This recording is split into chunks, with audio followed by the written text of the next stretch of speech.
Max Kutner is a senior writer with Newsweek who's covered James Comey. He recently co-authored an exclusive article revealing how Comey sought to expose Russian tampering in the presidential election months before the vote. He joins us now from New York. Max Kutner, thanks for joining us on TRT World. Now, what was your biggest takeaway from the testimony we heard earlier?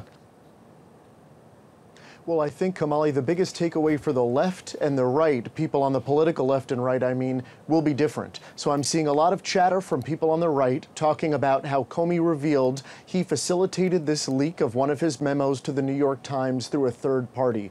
A lot of people, including Trump's lawyer, Mark Kasowitz, are bringing attention to that. Donald Trump Jr. is also bringing attention to that. Alex Jones, people on the alt-right are bringing attention to that.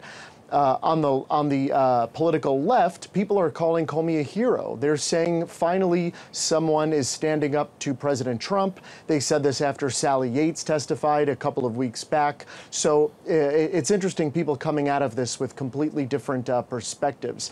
I think there would have been a lot more bombshells today had former Director Comey not released this statement yesterday through the Senate committee detailing his interactions. So he really hit the ground running today, having previously released those sorts of bombshells and then said some new information today. But I think yesterday's statement really was when he got most of that out. Absolutely. And in yesterday's statement, Max, he did mention that private one-on-one meeting between himself and the president. And when pressed on it today, he said that it made him feel uncomfortable. It was very awkward.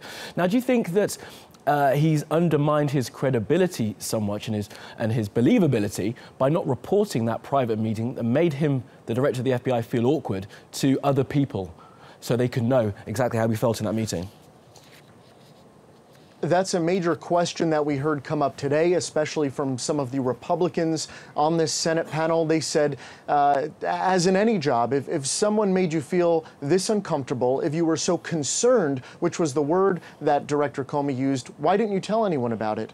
And in his memo, Comey tries to, his statement yesterday, Comey kind of lays out the reasoning for this. He says that he figured Attorney General Sessions was going to recuse himself, so it didn't really make him, it didn't really make sense for Comey to talk about this. He said in the statement yesterday that there was a temporary deputy attorney general, and that's the person who oversees the FBI director, so it didn't make sense to tell that person.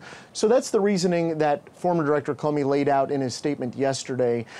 Today, he said, we heard something a little bit different during the testimony, and Comey said that he did, in fact, try and tell people, but it just didn't go very far.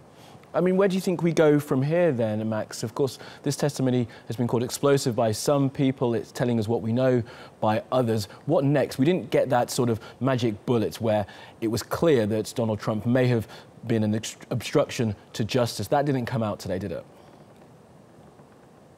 Comey was asked about that. He said it's not really his place to make that sort of legal determination.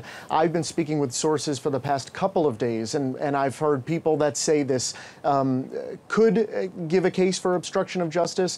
I've heard people who said it absolutely does not give a case, that we're talking about bad manners here. We're not talking about criminal acts. But I think people on the political left, lawmakers on the left, will pursue, use the statement yesterday and the testimony today to pursue obstruction of justice claims. I think people on the right will also want to pursue claims about the leaks and about other things that perhaps paint Comey in not a great light. So we're going to see that, Kamali. We're also going to see the House Intelligence Committee and Senate Intelligence Committees and other congressional committees looking into this Russia probe continue. And we know a little bit about that. There are no hearings on the books yet for either of those two intelligence committees. But we do know that the House Intelligence Committee has said that it wants to invite former Homeland Security Secretary Jeh Johnson to speak. We've heard from different Trump associates that they are agreeing to provide information or speak before these two different committees. And I would imagine that the House Intelligence Committee will now be seeking Comey's testimony now that the Senate has heard from him.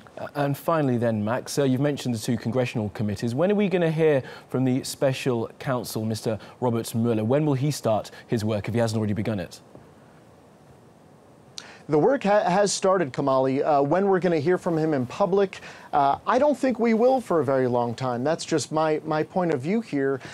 These FBI, you know, we saw a different kind of FBI director with James Comey, someone who did make these sort of public pronouncements. But typically, FBI directors, or which Robert Mueller was, although he's now special counsel, don't make these sort of pronouncements. They're behind the scenes. They're working very hard, but he doesn't have to get in front of a committee or do a press conference to talk about his progress. We've also been told that that sort of investigation that Robert Mueller is overseeing can take years, is the number I saw. So I think it will be a long amount of time before we hear from him.